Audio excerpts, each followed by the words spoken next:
Hello and welcome to Fame Under Fire with me, Anoushka Mutanda-Dougherty. I'm joined by our resident trial attorney, Shaun Kent. Hi, Shaun. Hey, Anoushka, how are you doing? I'm doing good. If you're listening to this on the podcast and not watching it on YouTube, you can't see that this man is in a velvet. Is it pink with brown velvet on it?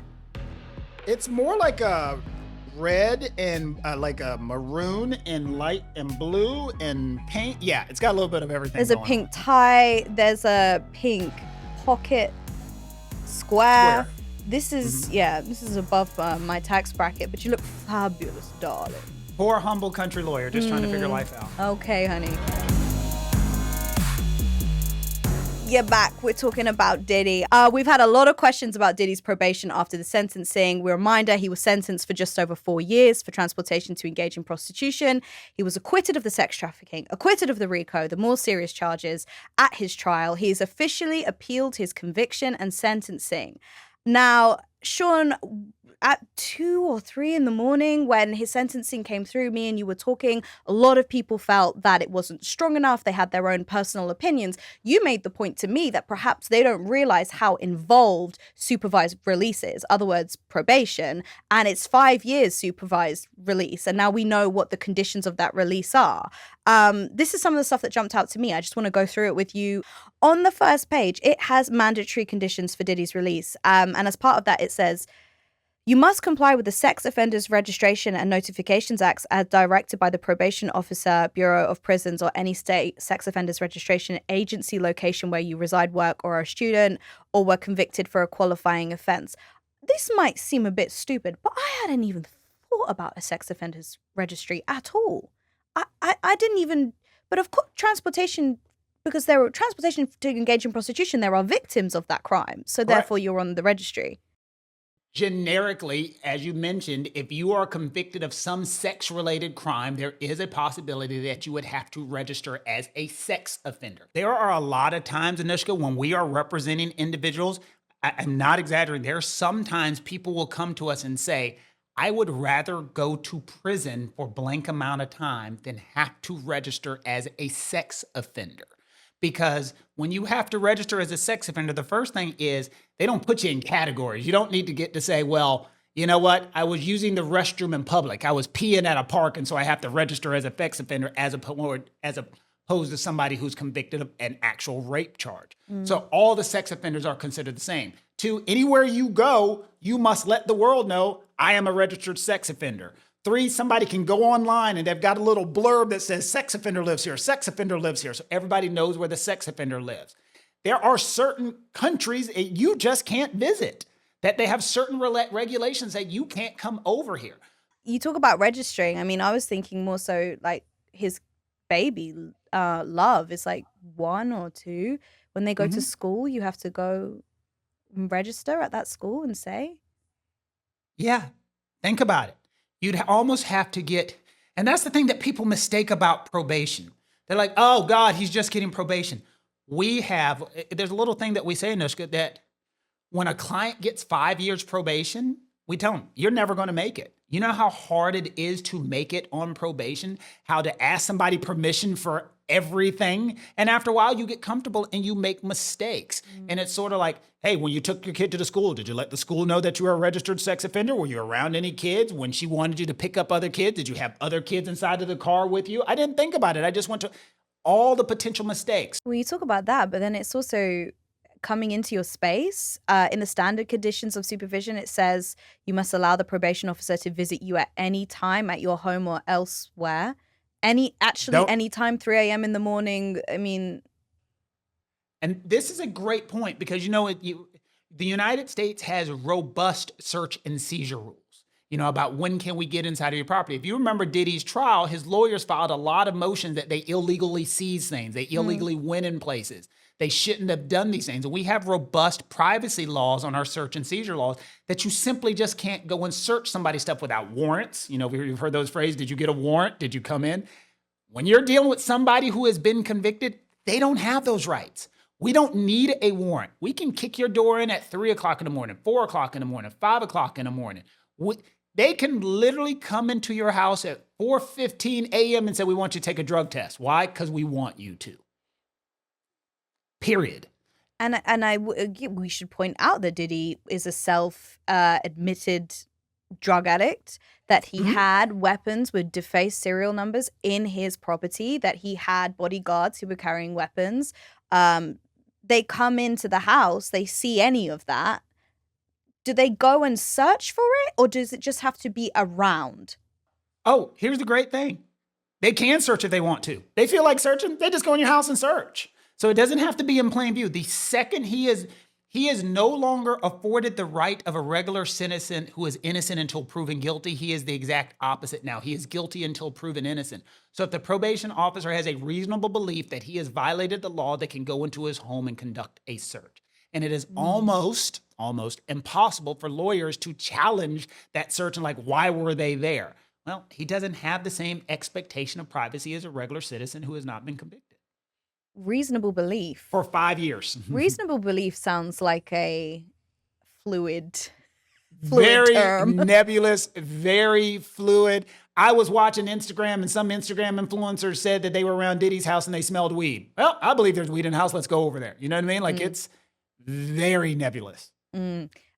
Something else, I mean, switching gears, something else that struck me was we get a lot the question, do you think Diddy's going to go back to making music? Do you think people are going to buy his music? Do you think he's going to have a career, etc.? This was like the number one thing throughout. An impossible question to answer without a crystal ball. But it says in this, you must work at full time, at least 30 hours a week in a lawful type of employment unless excused. If you don't have full-time employment, you must find someone unless excused. Well, most of his other companies cut ties with him, his media empire, when he was incarcerated. So does this mean that he's kind of got to get back into the studio, or does he have to head down Job Center and find something else to do? I don't see him working at the local bodega, like making a couple of dollars an hour. I mean, he is a music mogul, if you will, and I think he can be creative, and his legal team can be creative on what he's trying to do the work. And given the way the world is now, the way of influence, things of this nature, he'll be able to figure out a job. But yeah, he is required to be actively working at least 30 hours a week. He will be a little different based upon his background, but most people have to prove to their probation officer that they're actively working.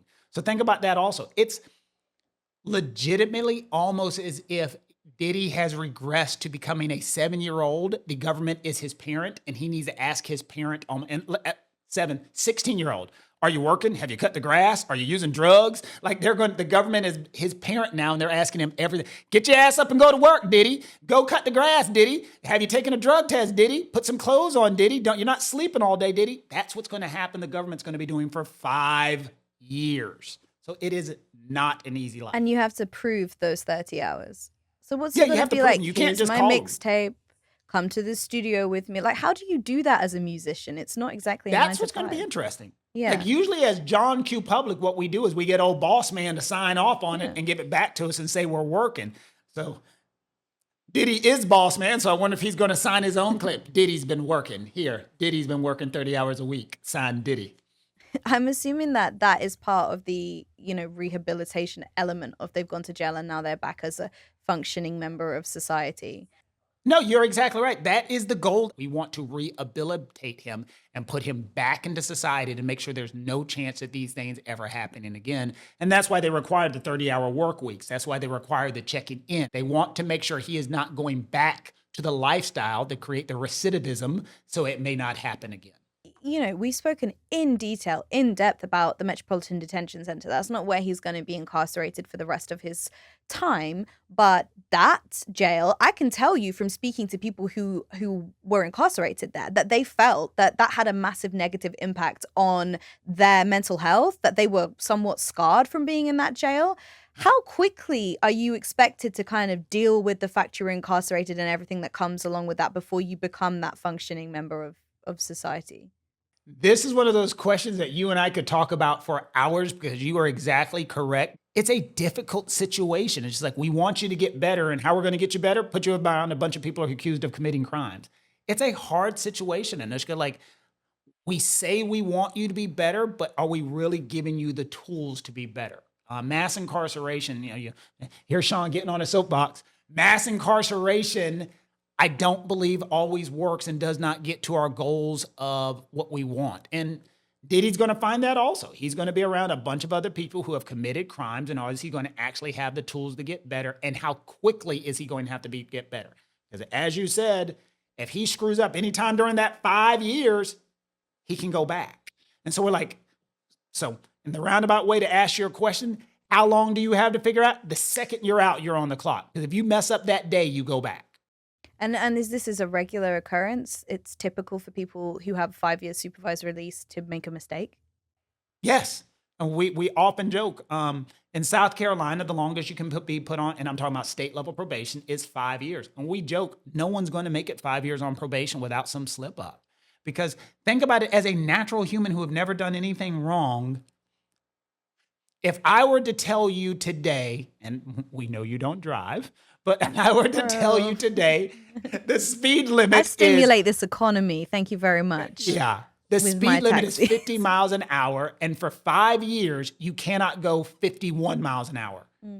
How often is someone going to mess up? Just a regular person. And it's the same situation.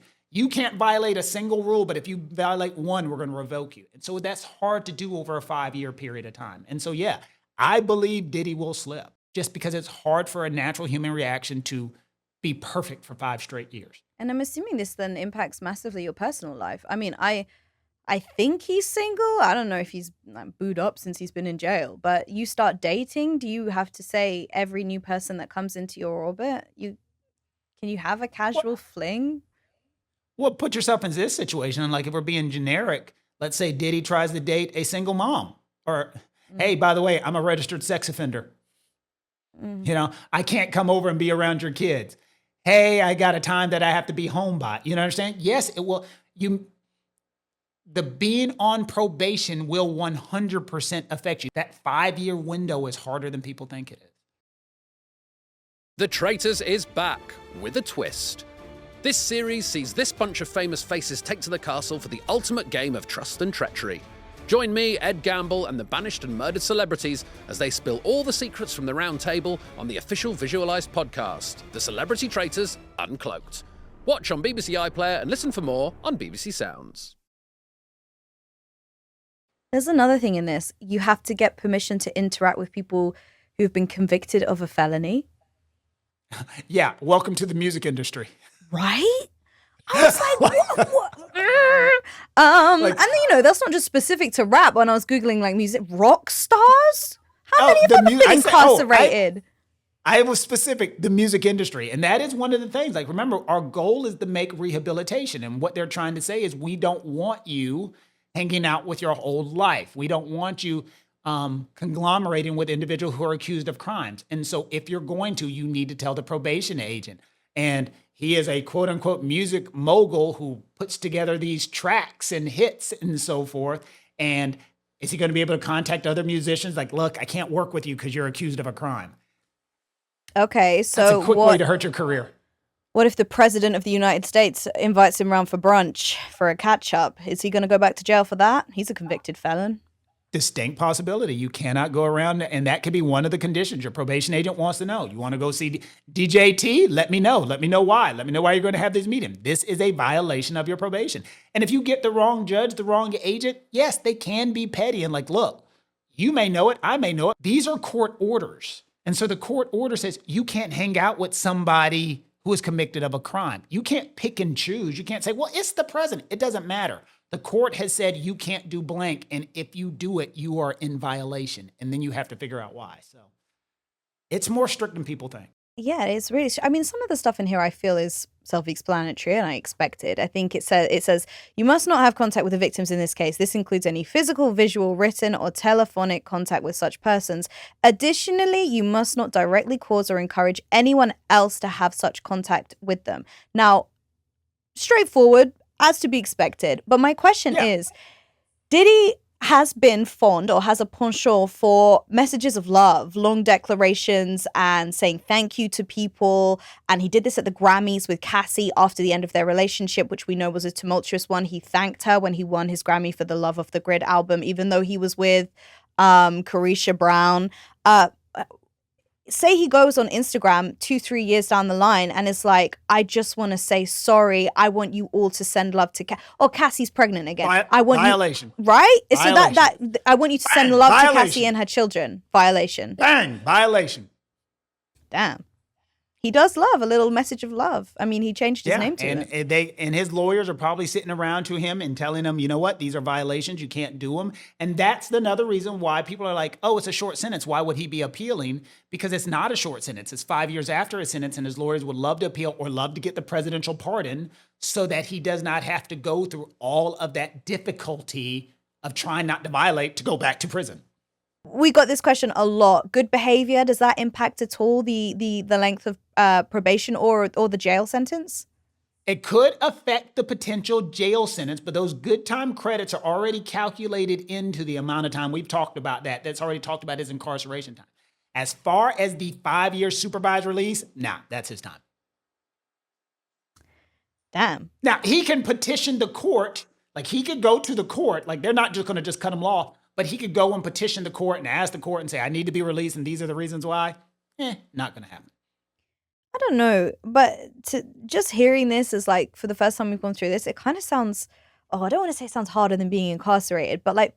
There are parts of me that legitimately believe that in some situations, being on probation is much harder. Well, I mean, I know you said nobody makes 5 years, but if you have any advice for the man, what would it be? If you are truly a different person, truly a trained person, that we always tell them, like, if you're not going to get in trouble, you're going to be fine. Don't put yourself in the situations. And I love that you asked the question, like, what's Diddy going to go back to do? We advise people when they get out of incarceration, what were you doing before that caused you to get there? Don't go back. So he might Diddy, go down job center because in the music industry, it's sex, drugs, and rock and roll, whichever way you look. And the question is, how long can you be on your best behavior before you mess up? Oh, 6 months, I'm not going to go to that party. I'm not going to go to the Grammys. I'm not going to do that stuff. I'm changed. 7 months. Man, I miss those Grammy months. 8 months. Man, I'm getting kind of horny. 9 months. Y'all want to come over? Just a couple of y'all to come over to a Diddy party? Only 2 people. 2 years later. Well, no, but probation ain't messing me. How about 20 of y'all come over? And after a while, you start getting comfortable. Hey, probation's over in 6 months. Let's throw a big ass party. Then all of a sudden, you're in violation. Damn. Well, good luck. Yeah, good luck. Shaun, thank you so much. Thank you for having me. Much appreciated. That was our resident trial attorney, Shaun Kent from South Carolina. And that's it for this episode of Fame Under Fire. Send me questions and story suggestions on social media. It's Anoushka_MD on Instagram and on TikTok. And make sure you subscribe to the BBC Sounds YouTube channel so you never miss an episode.